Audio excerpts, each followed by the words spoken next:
Volume study 4 ಯೆಹೋವನ ಮುಯ್ಯಿ ತೀರಿಸುವ ದಿನದ ಹರ್ಮೆಗೆದೋನ್ ಯುದ್ಧ. ಅಧ್ಯಾಯ 8 ಕೊಯ್ಲುಗಾರರ ಕೂಗು.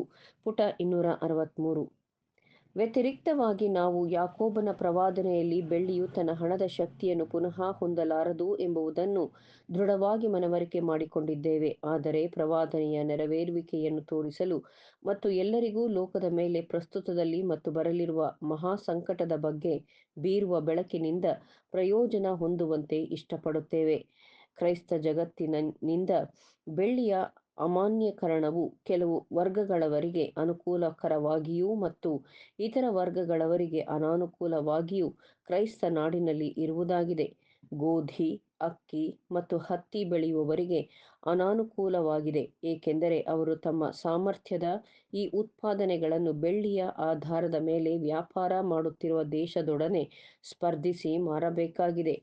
ಹಾಗಾಗಿ ಪ್ರಾಯೋಗಿಕವಾಗಿ ಅವರು ಬೆಳ್ಳಿಯ ಕುಸಿತದ ಅಪಮೌಲ್ಯಕ್ಕೆ ಮಾರಬೇಕಾಗಿದೆ. ಅವರ ಭೂಮಿ, ಉಪಕರಣ, ಉಡುಪು ಮತ್ತು ದುಡಿಮೆ ಮತ್ತು ಅವರ ಆಸ್ತಿಯ ಅಡಮಾನದ ಮೇಲೆ ಬಡ್ಡಿ, ಈ ಎಲ್ಲವನ್ನೂ ಹೆಚ್ಚಳದ ಚಿನ್ನದ ಮೂಲಕ ಪಾವತಿಸಬೇಕಾಗಿದೆ. ಅವರು ಬೆಳ್ಳಿಯಿಂದ ಪಾವತಿಸಿ ಪಡೆದು ಅದನ್ನೇ ಚಿನ್ನದಲ್ಲಿ ಪಾವತಿಸಬೇಕಾದಲ್ಲಿ, ಚಿನ್ನವು ಬೆಳ್ಳಿಗೆ ದುಪ್ಪಟ್ಟು ಬೆಲೆಯುಳ್ಳದ್ದಾಗಿರುವಾಗ ಅವರು ಅರ್ಧಪಟ್ಟು ಕಳೆದುಕೊಳ್ಳುತ್ತಾರೆ. 1873ರಲ್ಲಿ ಕ್ರೈಸ್ತ ನಾಡುಗಳಲ್ಲಿ ಬೆಳ್ಳಿಯ ಅಮಾನ್ಯೀಕರಣವಾಗುವ ಕಾಲಕ್ಕೆ ಮೊದಲು ಒಂದು ಬೆಳ್ಳಿಯ ಡಾಲರ್ ಒಂದು ಚಿನ್ನದ ಡಾಲರ್ಗೆ 2 ಸೆಂಟ್ ಹೆಚ್ಚು ಮೌಲ್ಯವುಳ್ಳದ್ದಾಗಿತ್ತು. ಈ ದಿನದಲ್ಲಿ ಕಾನೂನಿನ ಪರಿಣಾಮವಾಗಿ 2 ಬೆಳ್ಳಿಯ ಡಾಲರ್ ಒಂದು ಚಿನ್ನದ ಡಾಲರ್ಗೆ ಸಮವಾಗಿದೆ. ನಿಜವಾದ ಮೌಲ್ಯ ದೇಶದ ಹೊರಗೆ ಬ್ಯಾಂಕಿನ ನೋಟುಗಳಂತೆ ನಿಗದಿತವಾಗಿ ತಯಾರಿಸಿ ಮತ್ತು ಉಪಯೋಗಿಸಲ್ಪಡುತ್ತಿದೆ. ಈ ಬದಲಾವಣೆಯನ್ನು ಬೆಲೆ ಏರಿಕೆ ಅಥವಾ ಚಿನ್ನದ ಡಾಲರ್ನ ಮೌಲ್ಯವನ್ನು 2ರಷ್ಟು ಎನ್ನಲಾಗಿದೆ, ಅಥವಾ ಬೆಲೆ ತಗ್ಗಿಸುವಿಕೆ ಅಥವಾ ಬೆಳ್ಳಿಯ ಡಾಲರ್ನ ಬೆಲೆಯನ್ನು ಅರ್ಧ ಮಾಡುವುದು.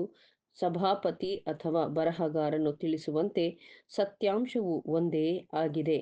ಗೋಧಿ ಒಂದು ಬುಶೆಲ್ನ ಬೆಲೆ 1872ರಲ್ಲಿ ಬೆಳ್ಳಿಯ ಬೆಲೆಯಲ್ಲಿ $1.51 ಬುಶೆಲ್ಗೆ, ಚಿನ್ನದ ಬೆಲೆಯಲ್ಲಿ $1.54. 1878ರಲ್ಲಿ ಬೆಳ್ಳಿಯ ಬೆಲೆಯಲ್ಲಿ $1.34 ಬುಶೆಲ್ಗೆ, ಚಿನ್ನದ ಬೆಲೆಯಲ್ಲಿ $1.19. 1894ರಲ್ಲಿ ಬೆಳ್ಳಿಯ ಬೆಲೆಯಲ್ಲಿ $1.24 ಬುಶೆಲ್ಗೆ, ಚಿನ್ನದ ಬೆಲೆಯಲ್ಲಿ $0.61. ಇದು ಹೀಗೆ ಕಂಡುಬರುವಂತೆ ಗೋಧಿಯ ಬೆಲೆಯು ಆ ಕಾಲಗಳಲ್ಲಿ ಬಿದ್ದು ಹೋಗಿತ್ತು. ಆದರೆ ಬೆಳ್ಳಿಯನ್ನು ಗುರುತಿಸುವ ದೇಶಗಳಲ್ಲಿ ಸ್ವಲ್ಪ ಕಡಿಮೆ, ಕ್ರೈಸ್ತ ನಾಡುಗಳಲ್ಲಿ ಮೌಲ್ಯದ ಬೀಳುವಿಕೆಯ ಚಿನ್ನದ್ದಾಗಿತ್ತು. ಇಂಗ್ಲೆಂಡ್ ಗೋಧಿಯನ್ನು ಮುಖ್ಯವಾಗಿ ಕೊಳ್ಳುವವನು ತನ್ನ ಹಣಕ್ಕೆ ಎಲ್ಲಿ ಹೆಚ್ಚು ಗೋಧಿ ದೊರಕುವುದೋ ಅಲ್ಲಿ ಕೊಳ್ಳುತ್ತಾನೆ. ಒಂದು ಚಿನ್ನದ ಡಾಲರನ್ನು 2 ಬೆಳ್ಳಿಯ ಡಾಲರ್ಗೆ ಪರಿವರ್ತಿಸುವುದಾದರೆ, ಬೆಳ್ಳಿಯ ಅಮಾನ್ಯೀಕರಣವಾಗುವ ಮೊದಲು ಅದು 2ರಷ್ಟು ಗೋಧಿಯನ್ನು ಇಂಡಿಯಾದಿಂದ ಕೊಳ್ಳಬಹುದು. ಹೀಗಾಗಿ ಗೋಧಿಯನ್ನು ಕೊಳ್ಳುವ ಚಿನ್ನದ ಬೆಲೆ ಕೆಳಗೆ ಕುಸಿಯಿತು. ಯುನೈಟೆಡ್ ಸ್ಟೇಟ್ಸ್ನಲ್ಲಿ ಅಕ್ಕಿ ಮತ್ತು ಹತ್ತಿಯ ಬೆಳೆಗಾರರು ಇದೇ ರೀತಿಯಲ್ಲಿ ಇದೇ ಕಾರಣಕ್ಕಾಗಿ ಸಂಕಟಕ್ಕೊಳಗಾದರು.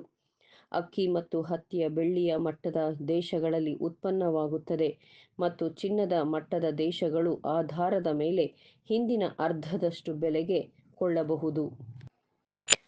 ಪ್ರಾಸಂಗಿಕವಾಗಿ ಹೊಲದ ಬೆಳೆಗಳಾದ ಇತರ ಗೋಧಿ, ಹತ್ತಿ ಮತ್ತು ಅಕ್ಕಿಯ ಬೆಳೆಗಾರರು ತಮ್ಮ ಹೆಚ್ಚುವರಿ ಬೆಳೆಗಳ ಇಳುವರಿ ಬೆಲೆಗಳನ್ನು ಸರಿದೂಗಿಸುವ ವ್ಯರ್ಥವಾದ ಪ್ರಯತ್ನದ ಬಗ್ಗೆ ತಮ್ಮ ತೊಂದರೆಯನ್ನು ಹಂಚಿಕೊಂಡರು.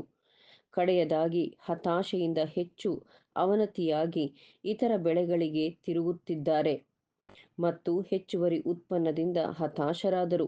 ಪ್ರಾಸಂಗಿಕವಾಗಿ ಸಣ್ಣ ಅಂಗಡಿಗಳು ಕಷ್ಟ ಪಡುತ್ತಿದ್ದಾರೆ. ಅಂತಿಮವಾಗಿ ಎಲ್ಲ ವರ್ಗದವರೂ ರೈತನ ಹೊರೆಯನ್ನು ಸ್ವಲ್ಪಮಟ್ಟಿಗೆ ಹೊರುವಂತಾಗಿದೆ. ಆದರೆ ಯಾವ ಬೆಳ್ಳಿಯ ವರ್ಗಕ್ಕೆ ಅಮಾನ್ಯೀಕರಣದಿಂದ ಲಾಭವಾಗುತ್ತದೆ? ಹಲವಾರು.